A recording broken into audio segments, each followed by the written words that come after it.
Attention, avant que vous regardiez cette vidéo, Super Chris tient à vous préciser qu'il n'est pas diplômé d'État. Il ne prodigue que des conseils basés sur sa propre expérience. Bon visionnage.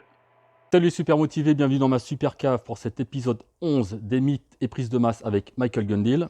Salut Bulma. Salut Chris, de quoi allons-nous parler aujourd'hui? Eh bien, une des rumeurs les plus répandues, en tout cas que j'entends depuis des années, c'est que lorsque l'on stoppe la musculation, le muscle se transforme en graisse. Vrai ou pas? On se retrouve chez Gundil après mon générique.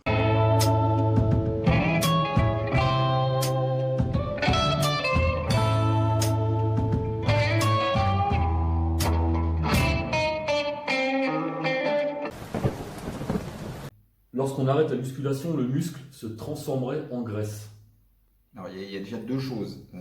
La première, et je voudrais mettre en garde parce qu'on va dire des choses qui vont horrifier les gens. Moi, ça fait plus de 30 ans que je fais des recherches, 365 jours par an, plusieurs heures par jour, tous les jours.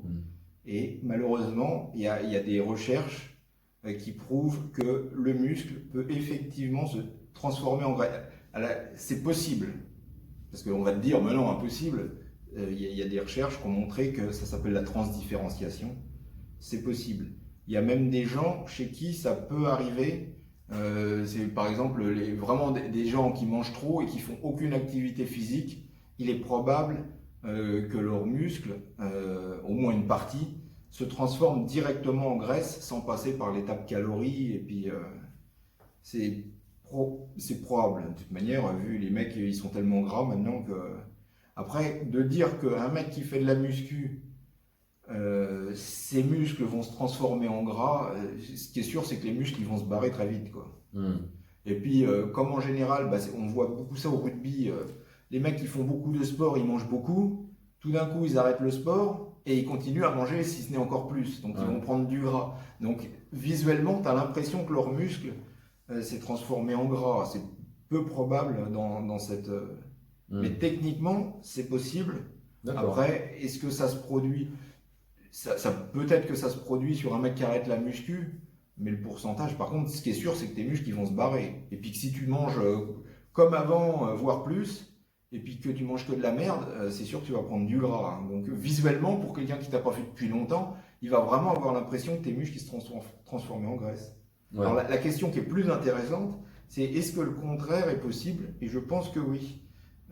Parce que ce qu'on faisait avant, on faisait entre guillemets une prise de masse, une prise de muscle et de gras, et on se disait comment en prenant du gras ça aide à prendre du muscle. On peut se demander comment prendre du gras peut aider à prendre du muscle. Alors un chemin potentiel, on va peut-être en découvrir plus tard, c'est que dans le gras il y a beaucoup de cellules souches, et dans ces cellules souches, elles ont la possibilité de se transformer en nouvelles cellules musculaires.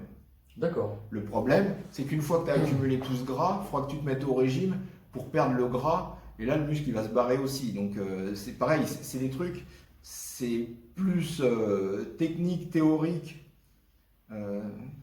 Peut-être que théoriquement c'est moins solide que la transformation du gras, enfin du muscle en gras, mais techniquement je pense que ça doit être possible aussi de transformer une partie pas du gras réellement, mais des cellules souches qui sont dans le gras en muscle.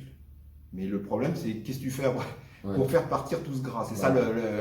Fin de cet épisode 11. Je n'ai rien d'autre à ajouter. Je ferai d'autres vidéos avec Michael Gundil après le confinement, bien entendu. J'ai également d'autres vidéos ou podcasts avec d'autres youtubeurs dans le domaine musculation fitness. J'espère que cette petite série vous aura plu. En attendant la prochaine. Ne partez pas tout de suite, les fêtes de Noël approchent et à cette occasion j'aimerais vous présenter un livre que j'ai illustré.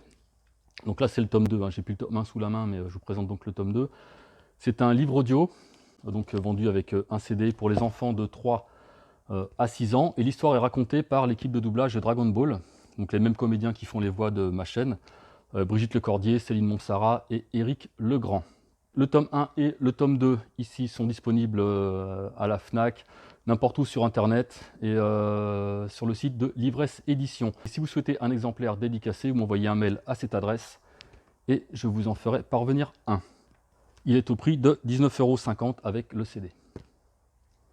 Voilà, merci à tous, ne lâchez rien, restez motivés, à très vite, tchuss. Au revoir.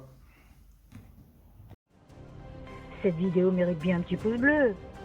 Si vous ne le faites pas pour Chris, faites-le pour moi. Bisous. Merci Chris, super. Cette vidéo vous a plu, alors n'hésitez pas, vous la likez, vous la partagez, et vous retrouvez Chris sur Instagram et Facebook aux adresses mentionnées ci-dessous. Merci.